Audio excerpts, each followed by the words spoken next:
Here's beautiful Braveheart at the start of a little session. You can see he's curious, he's stepping in, and he's also free to move away. So beautiful Braveheart, when we found him, he was severely neglected. And he's always been quite nervous when it comes to lifting his feet. So here we are just taking our time, listening to each other. And you can see that when I go towards his feet, he often will step backwards. So that's him showing, hey, I'm really not ready for that. Because I do need to trim his feet, I decide to lift his feet and give him a food reward just to see if we can work through that. And he will get to a point where he goes, okay, it's actually okay. It's worth it to me. And I can build on that. And in this particular session, I really realized that I couldn't build on that I was taking shortcuts that weren't appropriate to take with this horse. So I do know that he's been previously neglected, as you saw, and I get the feeling it's a little bit more than that. He also apparently did get tangled in a fence in his previous life. So that could explain why he's so nervous with his feet. So there he's showing me, hey, I'm not really okay with that. He's moving around, so he could be physically uncomfortable, or he could just be uncomfortable that we're taking his flight away. So when we're lifting his leg, he really knows that he can't run. He could knock me out of the way and run off, but he's feeling uncomfortable. So here, there's a few flies around, but he is showing signs like, oh, this is kind of not okay. But I'm in a situation where I also need to get his hooves healthy because they need care and it can be really unhealthy if they get too long. So I'm trying to find this middle ground. Can we work together? What's okay with you? And even tiny bit out of his comfort zone is okay if we can build on this. But what I found with Braveheart is that going out of his comfort zone, we don't seem to build on it. So we're really, really not going forward. We're just getting little bits of hoof care done, but we're not really, really progressing forward with a solid foundation. So here I am really saying, come on, just please stay with me and let's get this hoof done. And this worked okay on this side. So this is his right hand side, as you can see.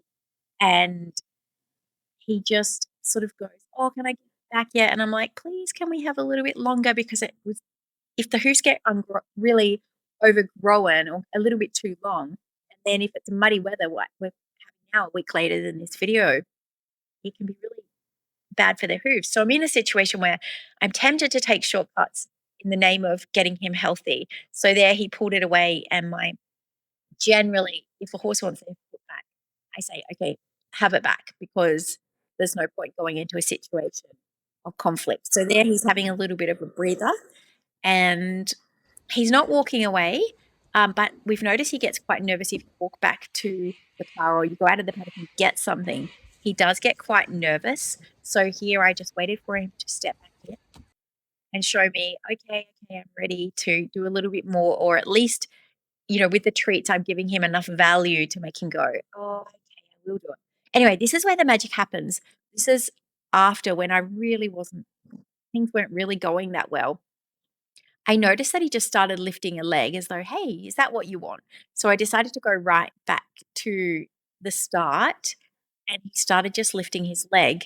And I started treating him and saying, good, for each time he lifted his leg by himself. And I also noticed that he has a tendency to step backwards. So even there, he lifts his foot, but if he thinks I'm going to pick it up, he steps backwards. So therefore, I am sort of building on what he's saying, yes, that's great that you're lifting it. And can you lift it and then not step backwards?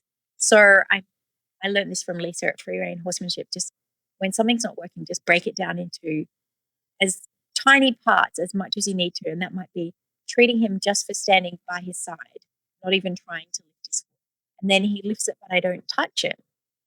And that's giving him confidence that, okay, I can lift my foot and she's not going to grab it. And then as we go through this video, so he sort of still goes, I kind of want the treat and I'll lift it for a second, but then I'm going to step away from you. So I just give him the time and space to think, well, why don't I step back in? And I'm asking him in my mind, I'm showing him, I see that you're stepping back. So I'm not going to proceed when you're not comfortable. And then he comes forward a little bit and lifts his other foot for a tiny bit. And in my mind, I'm just saying to him, hey, can you stand with me and lift your foot for a little bit longer? So he can see I put my hand out, but I don't touch his foot, and he lifts it for a little bit longer. So I'm just building on what he's willing to offer. And then it rests in my hand. Again, I learned this from Lisa at Free Rein Horsemanship. So I'm not grabbing his foot, it's just sitting in my hand. And what I loved the most about this session was Braveheart showed me. And when I look back at the video, I can see that I was overlooking little signs. So then we keep continuing for a little while. And then end things on a good note. And then I went back the next day, and he was happy to keep doing that. So to be continued, but this is the approach that Braveheart has shown that he wanted me to take.